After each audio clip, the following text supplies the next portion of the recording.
This podcast is part of E2C Network, where we share the whole Auburn experience. David Housel described it best: we are living the whole of the Auburn experience. That can be quantified and qualified in a variety of different ways, through different people, different times, different venues and places, different opportunities and experiences. But at its heart, at its core, it is all about the sports, the Auburn culture, and the Auburn family. And because it's about family, well, it makes sense. We got to have some of those people in here to do a show about it. So I am your host again, back from the holidays, Kyle Loomis, and in the saddle with me, Austin Scott. Looking, if for those of you on the viewing portion of this podcast are seeing a very spiffy microphone, a very spiffy set of headphones, ladies and gentlemen, he looks like a professional podcaster. Welcome to the show. Thank you for having me, Kyle. Voice, I'm glad to be here. Much. No, voice is definitely still the same. Happy New Year to you. Happy New Year to our listeners. Hope everybody is doing well and had a great Christmas and holiday season. Kyle, rate yours out of 10. How was your Christmas? My Christmas. You know, here's the thing. I could actually get into things that we don't necessarily need to talk about on this show because it's not really pertinent / we'll not get into all that. Austin knows about some of those things, but all things considered, this was actually a really good Christmas. Good. It was surprisingly fun in some areas. This was the first year that we spent Christmas at our house, like actually woke up on Christmas morning with our cats and actually got to go see family in our vicinity. A lot of things have changed, here at the old E2C Network headquarters, and it was a lot of fun this year. I will tell you, as I kind of said pre-show, I'm a little bit ashamed to say that I did not get anything Auburn for Christmas. I don't know if that disqualifies me from doing this show, but I just wanted you to know that, and I need to confess my sins to you. So I'll flip that. How was your Christmas / what did you get for Auburn Christmas? Excellent. It was great. This was also the first year we spent at our house Christmas morning. Woke up here. Obviously, the twin boys' first Christmas. Very exciting. Because did come to see everybody. All things went well. Because did bring me an Auburn pullover. Because was good to us, and so it was a great Christmas. We were blessed. It happened really quickly. But lots of good memories made, and happy to be in a new year and plenty more to look forward to before the next Christmas. I will, make sure I clarify. Abby Claus did visit. He just didn't bring me Auburn things, and which is okay. I think that's because I didn't do a good job of asking for them this year. Frankly, Sure. I didn't get really my list into Abby Claus until like maybe 10-15 days before Christmas. It was a bit of a busy time. And, listen, I always enjoy getting Auburn stuff, but this was just not the year for that, apparently. So I will atone for that. I'll tell you this much. I noticed a lot of people on social media sharing a lot of books and stuff that they got related to Auburn this year. And I instantly just regretted every time I saw them posted. I was like, I need that one. So I have a list that I've already made. Good. Birthday, for if you just want to give Kyle a gift day, and for Christmas next year that I'll be asking about. So if you guys listening, watching, and finding this clip off in the future, want to share what you got for Christmas that's Auburn related, please do. This is the portion of the show where we bounce around and do a little bit of Auburn potpourri. The reality is we've been gone for 2 weeks plus. Way too much has happened for us to be able to cover everything, but we are going to talk about one thing that literally just before we recorded this show going live was the news that just dropped. Auburn University's marching band is the official winner of the Metallica marching band competition. Was there any other choice, folks? I watched some of those other videos and nothing comes close to the coordination. Wow, he went to the trash level. I wasn't going to say it, but go ahead. We support the Auburn University marching band. I don't support all those other bands. I'll say it right now. I mean, look, I wasn't going to be that harsh about it. I was just going to be kind and say, I think everybody tried, but you just can't compare with the greatest marching band in the land. And when you combine Auburn engineering to use the lighting effects, and who else knows what other Auburn like departments, capacities got involved in this project? We know all the marketing team was in on it. I mean, can we just give a full round of, compliments to everybody involved, but especially the marching band support staff, the marching band members, the leadership, all of it. Congratulations. You guys earned it and you deserve it. I don't know what else can be said about it, but I'm just so proud of this marching band. Absolutely. If you saw it in person, you knew how incredible it was. And all it took was everyone else recognizing that and officially giving them this award. So congratulations to band directors, the band students, Auburn Engineering, Auburn University, because it's a huge accomplishment and one that is right and one that should definitely have happened. I think we would definitely be crotchety old men had this not gone the Auburn's way. But really congratulations to all involved and incredibly well-deserved. I am so happy for them. It was beautiful, amazing to see it at nighttime. They did it during the quote unquote daytime. We'll call it the almost dusk time, but you didn't even get the true brilliance of it in that, but it still looked great. So if you haven't seen it, there are plenty of videos online. Of course, we'll request that you go check ours out too, but obviously honor the Auburn University Band's official video if you want to get the full effect of everything there. They got some great over the head shots. Like I said, this is news we expected, but it doesn't make it any less fantastic. So congratulations to them. Something else that I'd like to bring up in potpourri, I want to give just congrats galore. In the NFL, by the way, the playoffs are coming around the corner, and we might have some things to talk. It feels like every year there's an Auburn person in the NFL game, it seems like. But I want to give a shout out in the NFL game into the Super Bowl. Kyle, come on, get it right. I want to give a shout out to one Derek Brown, who, if I have this correct, are you excited? Yes. If I have this correct, became the record holder for most tackles by a defensive tackle in NFL history today with the Carolina Panthers. That's incredible. Absolutely incredible. I mean, it's fantastic. It's well-deserved. He lived up to everything you could imagine from a 5-star. As a Panthers fan, I'll tell you, he had plenty of opportunities for tackles because they're terrible, and there were people running past him all year long. But it's a record that only he has. Kyle, the history of the NFL, that's a lot of defensive tackles and a lot of really good defensive tackles, and have the single-season record for Derek Brown. It's one of those things where you hear it and it's like, okay, yeah, but you start thinking, you're like, oh my gosh, like how long has that record been standing, and how many did it take for him to get it? So huge accomplishment by Derek Brown. Really exciting, and definitely something a lot of Auburn people are proud of him for.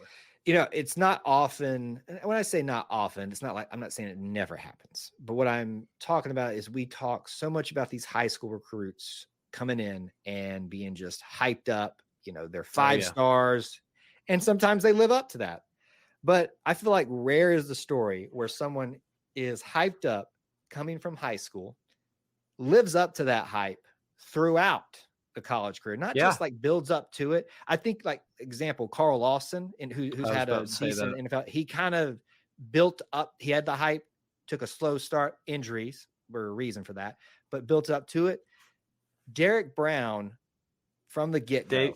Day one. Yep. Day one, superstar here. Lived up to the billing. I mean, we all remember when he nearly took it back at Florida if there wasn't a sniper up there in the swamp that took him out on the fumble recovery. And then gets to the NFL, drafted high, and just lives up to the billing there. And he's, 3-4 years into the league at this point? Yeah. Something like that. It's just begun. Young. We are talking about probably, and I'm trying to think on the fly here, Auburn's best representative in the NFL right now in terms of prominence, because he was up for the Man of the Year award. He was highly regarded as a rookie.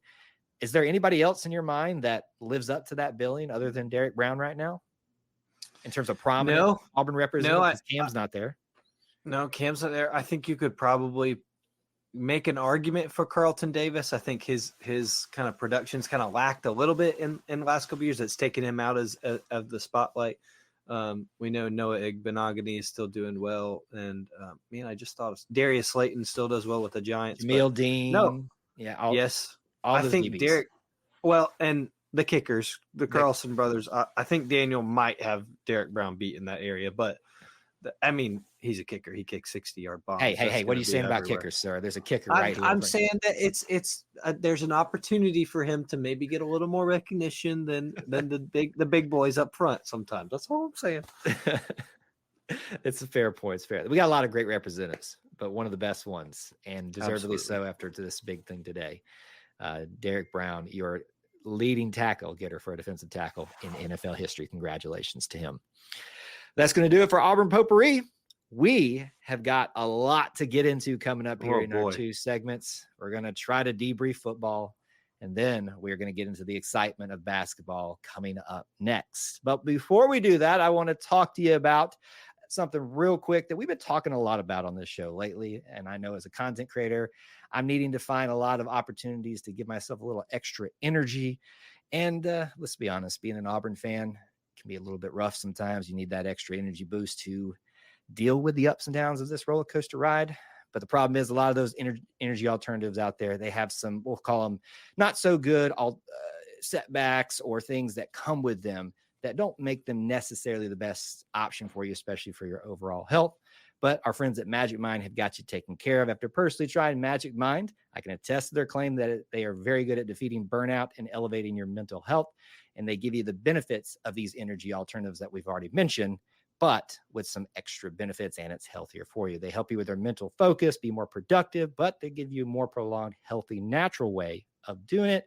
For those of you with certain types of allergies out there, such as needing a sugar-free diet or no nuts in your diet, if you have an allergy there, if you are keto, paleo, vegan diets, they meet all of those requirements for you. If you're interested in trying out this healthier energy alternative, please visit magicmind.com/Auburn podcast and use the code Auburn20, and you'll get 56% off a subscription or 20% off a one-time purchase. Again, please give them a try and check them out.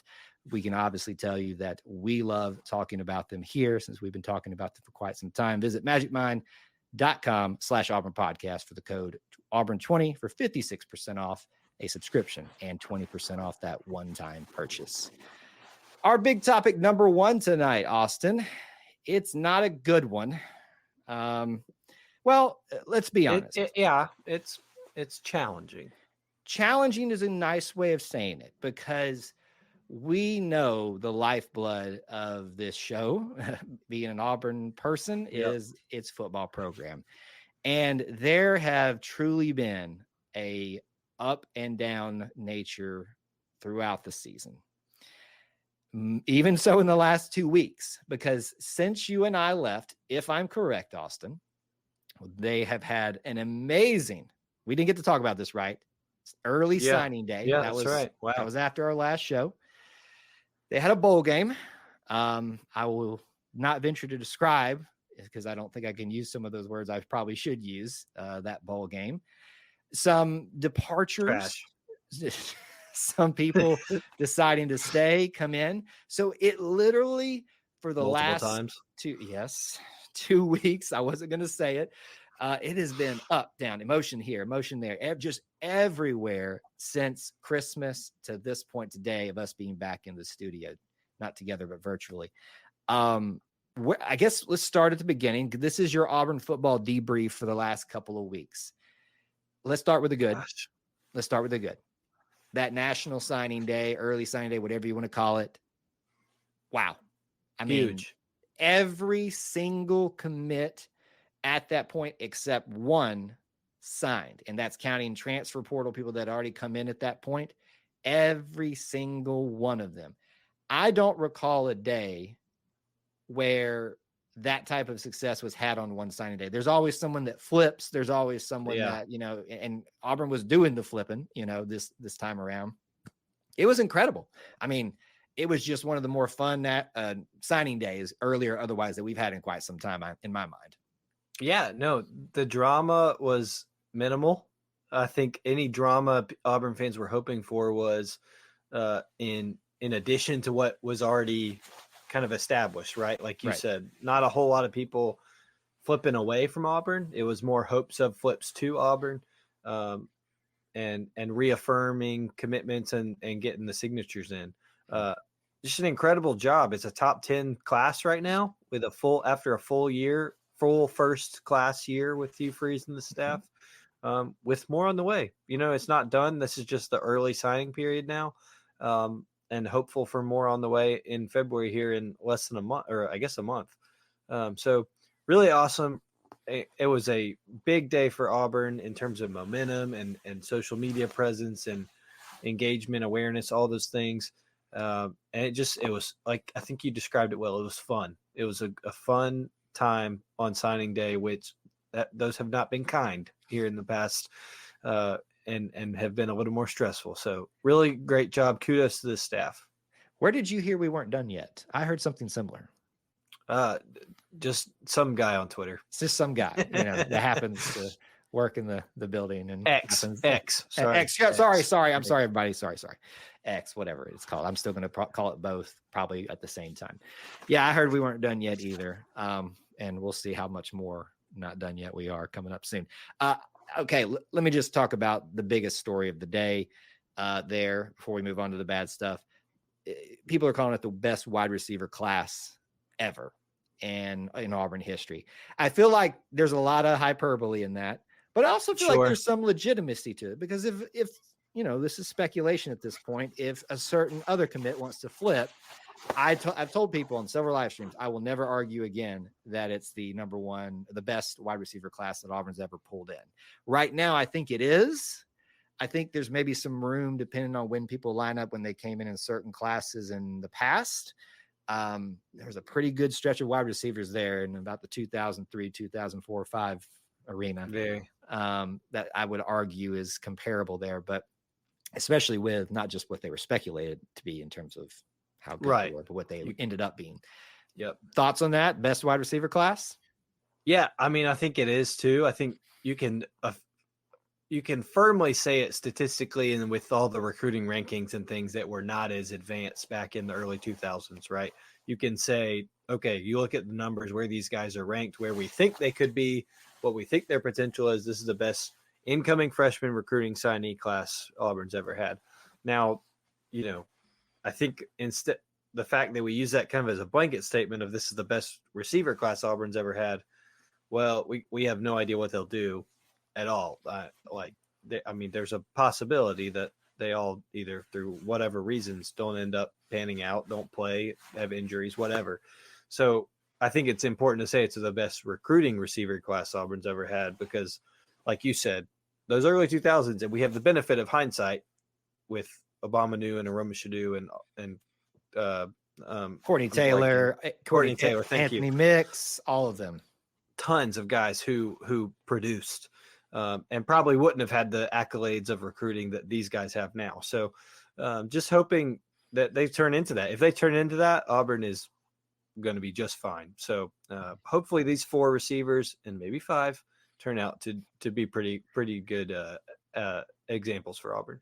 It does feel like this is the beginning of something very special with that group that's been needed for quite some time, not taking anything away from a lot of individual performances from wide receivers over the last few years, but there is yet to be kind of a cohesive, good feeling about the group as a whole for a while. And you could say that about some other areas too in the Auburn football team. So a lot to be excited for there. It was nothing but wins all day for Auburn recruiting wise that on signing day. Absolutely. Kyle, this is not something I want to talk about right now because it is not our football debrief, but I do want to talk about at some point this idea of the recruiting calendar with you. Yes. In terms of the early sign day. I'm putting that out there publicly so that you and I both remember. Put a pin in it and we'll talk about that. I think that's a good old crotchety man because I feel like some coaches will get in on that with us if they were to listen in on it. I'd be more than happy to go old crotchety with you on that. Well, let's do it. Okay. Let's talk about the bowl game. How about that? I mean, oh boy, all the good feelings just gone. Every bit of them. What? I mean, I don't even know where to start with this. I mean, first off, I was there. You were there? Yes. I'm so sorry. You said you had a good holiday. You lied? I mean, that was perspective, Kyle. I was trying to put it all in perspective, blotting out my mind. I was there. I have to stop going to bowl games, first of all. Yes, you do. Yes, you can no longer blame it on me. It's on you now. It never goes well. I really need to stop going to any Auburn football game outside of Jordan-Hare Stadium. But yes, I was in attendance in that cold, rainy day, miserable day, not talking about even the football weather or the football field performance. It was atrocious. 21-0 happened, and I was like, oh my gosh, why am I sitting here? Can I make a comparison? There were rumors and speculation leading up to that game time that there might even be a little bit of flurries in the air, and it amounted to nothing except some cold rain. And can I say that's a very good analogy as to what happened with the Auburn football performance? A lot of speculation, a lot of excitement, nothing but miserableness. I mean, just misery. I very rarely. The food was good. Okay, well, there's one positive, I guess. That's what you got to do to help yourself. I just don't like to come out and be all emotional about it, but it was just awful, and I wasn't even there. There was no point where Auburn was in it.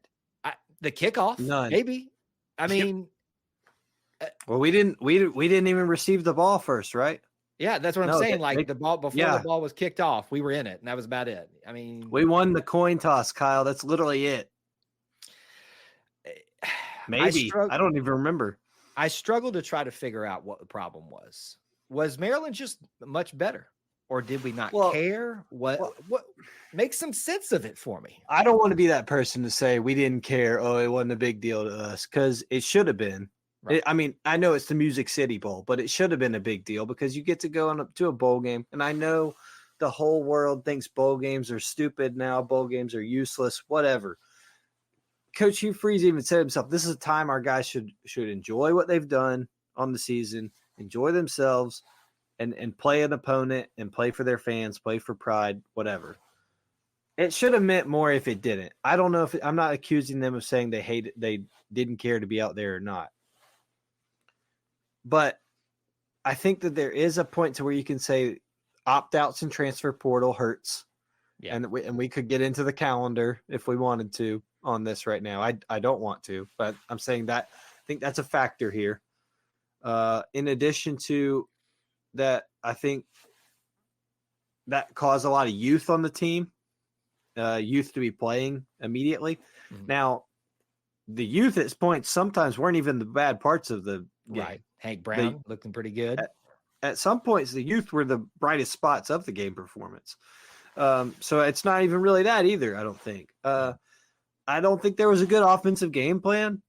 And I think that I think we could see that now with a certain thing that happened. I think that's been addressed and had been working up to being addressed.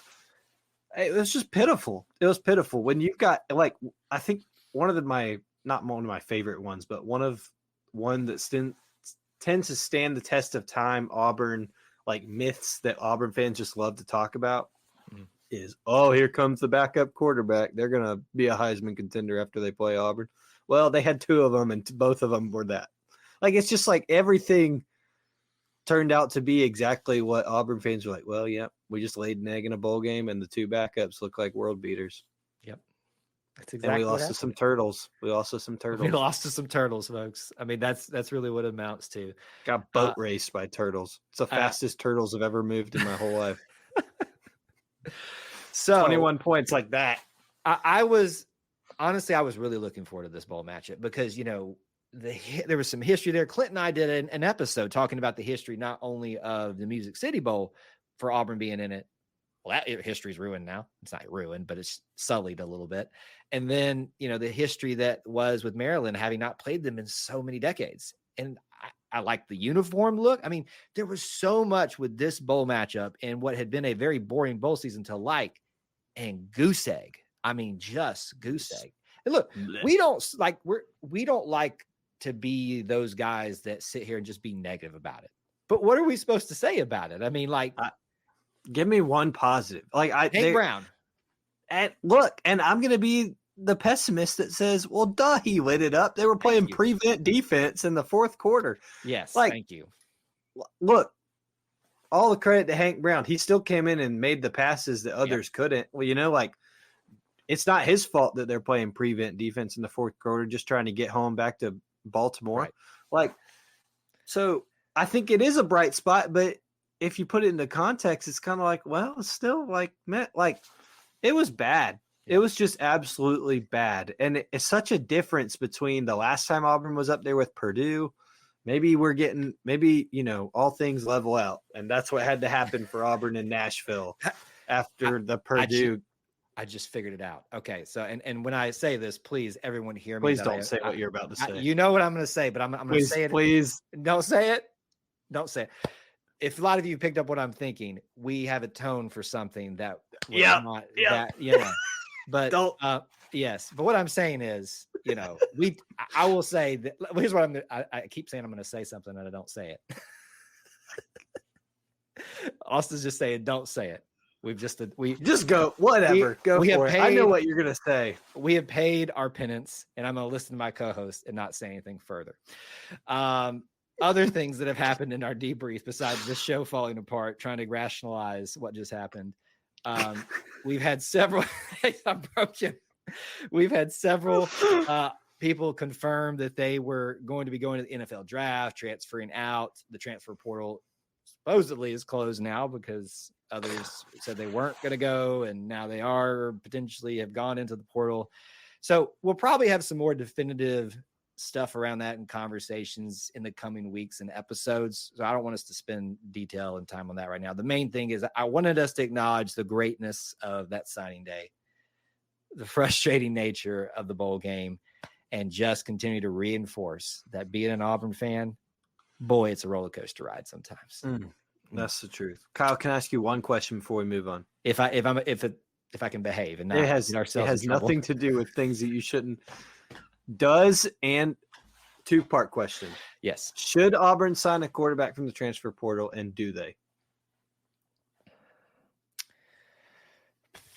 Should and do they? I would say there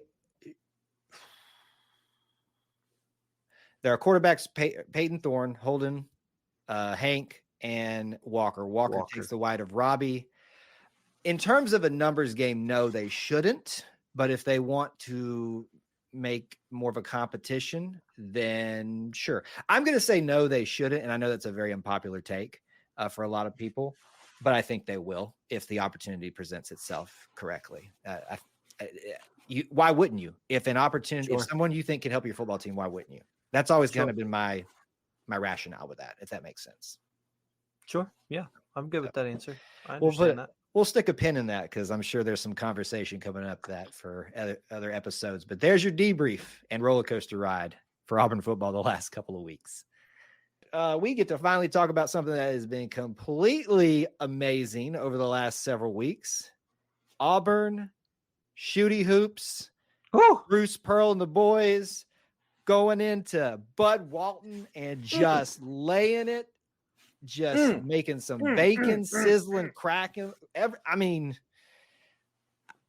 am still shocked by what just transpired about that game. And look, we're trying to take a billion years. We're trying to take a holistic look at this, just like we did with the football segment a few minutes ago there. We're trying to kind of debrief. This is not a debrief, though. This is a celebration of what's been transpiring. Because literally what's happened, Austin, I think this is a 6-game winning streak as of this recording. Yes, point. Correct. I think so that would be like almost since we took a break for the holidays. Auburn men's basketball has not only finished out its non-conference schedule in fine fashion, which you would expect them to do. They got through the USCs, the Indianas, the Baylors, even the App States, folks. A lot of you discredit that game. That's a pretty decent basketball team, especially at their home court. Got out with 11-2 at the time, and then started SEC play at Arkansas. And it's going to get tough, folks. So we're celebrating right now. Don't think that just because of you, we went into Bud Walton and gave them their worst home loss ever, 32 points, that this thing is far from over. But boy, what a way to start the SEC play and to keep this train rolling for Bruce Pearl. I mean, just it's so much fun right now. The last thing from my mind was that was going to happen. I literally could have never guessed Auburn would go into Bud Walton Arena, a place that is incredibly hard to play for anybody. They beat Duke by 5 earlier this year. And Arkansas is not what Arkansas has been in the past. They've got They're still talented, though. They're still Very talented. They've got to mush it all together. They've taken a lot of portal additions that are just not working together this year quite yet. But to go into Bud Walton Arena and win that kind of game, playing that well, and let's not forget that this game is always Arkansas Super Bowl. To go in there and win by 32 is 32. I'm shocked. I'm shocked. And we keep saying this about this basketball team. There's not, like, it was Chad Baker Mazzara this time, but there's not a guy every game that is going to be your go-to guy, and you have to have him play well to win. And I'm not saying that as a bad thing. That's a great thing. Like Janai Broome, I don't think he scored the first half. He did not. Or maybe 0 points in the first half. I put the stat line up on social media just so that we could have it for posterity. Like, Auburn's winning at Bud Walton at halftime, folks, and Janai Broome has 0 points. They were winning. Like, it's not like they had to come back with Janai. Like, it's a deep and it's a balanced team that's a lot of fun. And I think it's going to be really, really good SEC play team to get into and to really, it's going to be tough. And I'm glad that we saw that kind of success on the road at a place like Bud Walton Arena after Auburn losing to App State at App State, because Bruce Pearl said it in his postgame. They were absolutely rattled. They were frantic. They did not know how to handle that kind of atmosphere. And you think, well, how in the world are they going to handle a place like Arkansas or these places like Kentucky or Alabama? Not Alabama. There's like 5 people there. But all these other places, they just come out. When they can't even handle App State, and to see them be that unselfish and play together and just take the crowd out of it, it was incredibly impressive. My jaw was on the floor, and good for good reason. Yeah, look, I have stressed this every opportunity I get when I'm live on the YouTube channel, on the Tiki Takis, wherever, that that's what I call it. That I'd stress very fervently to not talk about so much hyperbole, to talk about with realism, not say things positively or negatively, especially when we're talking about a season that is still, they're not halfway done. Well, I think now we'd be at the halfway point, technically, numbers wise, but there's still so much basketball left to be played. But this team is just making it so difficult not to just flat out say, this is an Elite 8 team. This is a potential Final Four team. This is a great basketball team that it would be now a severe disservice that doesn't make a Sweet 16 team. And I am venturing to say they should be a lock for an Elite 8 team. Now that's me. Most of you hear that and say, oh, well, you're saying you're number one. You're one of the top 8 teams in the country. Not necessarily, because the games still have to be played. Rankings only matter so much. By the way, it's great to be ranked, and now we'll be kept in the rankings. About time. I had someone ask in a live stream, will Auburn still be ranked by the end of January? And I said, well, that Arkansas game is going to really determine whether or not we are, because that's going to be the thing that kind of locks us into a spot, even if we were to slip up a couple of games after that. And on top of that, I mean, not that rankings right now in the middle of January are the most important thing to talk about. Yeah. But the 5 or 6 ahead of Auburn, including some undefeateds, lost, and then you look at what Auburn just did to Arkansas. I mean, solidify for sure, but you're going to have some breathing room as well, I think, moving up in the rankings. Well, and here's the great thing. Whether we talk about rankings, just how well the team's playing together right now, one of the knocks on Bruce Pearl's coach teams of the last several years is not playing well on the road and getting significant road wins. Hasn't always been the narrative, but there's been a trend of that in my recent memory. Mm-hmm. And App State is kind of an example of that. Even though they took them down to the wire, that's not one you technically should be dropping in most people's minds, but it's not the worst loss in the world. Auburn just went into one of the toughest places in the SEC and college basketball. Yeah. Just embarrassed them. Apparently they had to go to practice right after the game. I think Andy Burcham was still finishing his post-game stuff, and they were practicing on the floor. Their coach, Musselman, who doesn't have very many muscles, was very upset, apparently, in his press conference. Sad, angry little man. I mean, it is just embarrassing what we did to them. And frankly, it's much deserved after 2 years ago. So that it was, Absolutely. I want to say this too, for all you YouTube Arky fans out there, where are you at? Where are you at? I haven't heard any little wee pig sueys anywhere. I'm just listening out. Having to postpone that Super Bowl parade, I guess. I mean, look, I understand, it's fun to beat the number one team. Auburn's done it a couple times, but hey, you can't have it on one end and it be this big deal, but then pretend like it wasn't at the same token. It's just, I think we're spending a lot of time. A favor by making sure that Musselman kept his shirt on. That's true. And wouldn't it have been great if Bruce ran around the arena twirling his shirt around? Yes, that would have been hilarious. It would have been absolutely hilarious. And look, he's not been one to shy away from kind of having a little fun against the opponent, doing the crane kick and stuff. Oh yeah, Alabama, and I think that probably now seeing him, that's probably a little bit above where he wants to go at this point, but it would have been fun to watch. So great into non-conference play. Great start to conference play. Auburn's got some tough games coming up with Texas A&M, LSU. Eventually, Ole Miss is coming down the line here too. Yep. We have to visit that monstrosity of a Vanderbilt place. Oh, that's not the monstrosity. I thought you were going to say we're visiting. Oh, that's just sad. I just feel sad for that. I'm going. But did we not just talk about during the football segment about you stopped? No. Look. Football and basketball, way different. Way different. I got good success on basketball, especially in that airplane hangar. Yeah, so I just feel sad for them. I can't even make fun of it because it's just pitiful. But the Vanderbilt monstrosity. Now that is diabolical. That makes me want to do very unchristian things. I mean, I'm just going to be honest. Like, I look at it on the TV and I just rage with everything in me. It is absolutely okay. We can talk about that more when that actually happens. I can spend a whole segment on that. The team is surging right now, playing well together. And I want to point something out, Austin, to wrap us up. We just spent the entire time talking about the team. Yes, we mentioned Chad Pager-Mazar because he's the recent star, and we talked about how he's the guy that night. Janai is your star of your team, and you see what happens when he just turns it on and puts the team away. I mean, he's kind of the catalyst that put that thing into motion for the second half. But what the prevailing thing we've talked about, and I think this Arkansas game is a good example of that. This Auburn team is almost the reverse of the last year.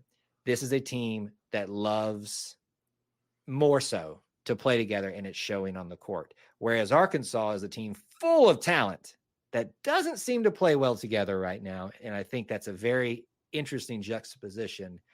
And I think it's hopefully a trend that you and I are going to be talking a lot about over the coming months and episodes. Well said. Yep. Well said. That is going to do our catch-up celebration of sorts of Auburn basketball. Thankfully, we've got something to smile about and be happy about these days as an Auburn fan. And that's going to do it for this show. Episode 61 in the books. Thank you all for tuning in, whether you listened, watched live, whether you're catching this replay. We appreciate you all being here. If you want to find me, you can do so on X/Twitter at Kyle Loomis 24. Where can they find you, sir? You can find me at Austin G. Scott. It's good to be back with you, Kyle. We greatly appreciate everybody running with us because it's Running with Reed's 61st episode, and we're happy to be back. There it is. I was wondering if you were going to use that one or not, so I'm glad you got it in at the end, and we'll have to remember that from now on. If you don't get it at the front end, get on the back end. You got to run that up to the back there. Thank you guys for tuning in to the Auburn Experience podcast. Until we talk to you again. War Eagle. War Eagle.